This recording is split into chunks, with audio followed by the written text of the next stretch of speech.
Praise lord. జీవము గల దేవుని పరిశుద్ధాత్మ సహవాసం వడలి. ఈరోజు వాగ్దానం మన కొరకు పరిశుద్ధ గ్రంథము నుండి ఎఫెసీయులకు రాసిన పత్రిక 3వ అధ్యాయం 18వ వచనం.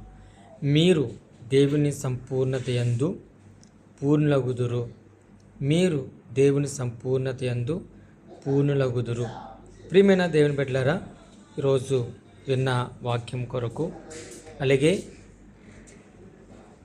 ఇచ్చిన వాగ్దానాన్ని బట్టి ప్రభుని స్తుతిస్తూ ప్రార్థన చేసుకుందాం. సకల ఆశీర్వాదాలకు కారణభూతుడివైన నా ప్రియ పరలోకపు తండ్రి, నీ పరిశుద్ధమైన శ్రేష్టమైన ఉన్నతమైన నామాన్ని బట్టి నీకు వందనాలు, స్తోత్రాలు, స్తుతులు చెల్లిస్తూ ఉన్నాం. నేను ఈ యొక్క దినమందు నేను స్తుతించడానికి మీరిచ్చిన కృప కొరకు, దయ కొరకు వందనాలు. దీవించండి, ఆదరించండి, కనికరం, కాపుదల, నీ ప్రసన్నత, నీ మహిమ మా పైన ప్రోక్షించండి. జీవము గల దేవుని సంఘపక్షంగా ఆయా దేశ విదేశ గ్రామ పట్టణాల్లో ఉన్న ప్రతి బిడ్డను ఆశీర్వదించండి. ఆయా పూర్ణత యందు పరిపూర్ణులగుదురని చెప్పావు.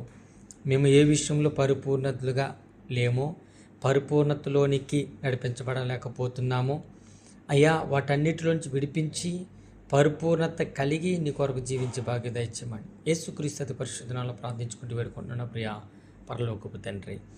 Amen. God bless you all. Praise Lord. దేవుడు మిమ్మల్ని బహుగా దీవించును గాక. ఆమెన్.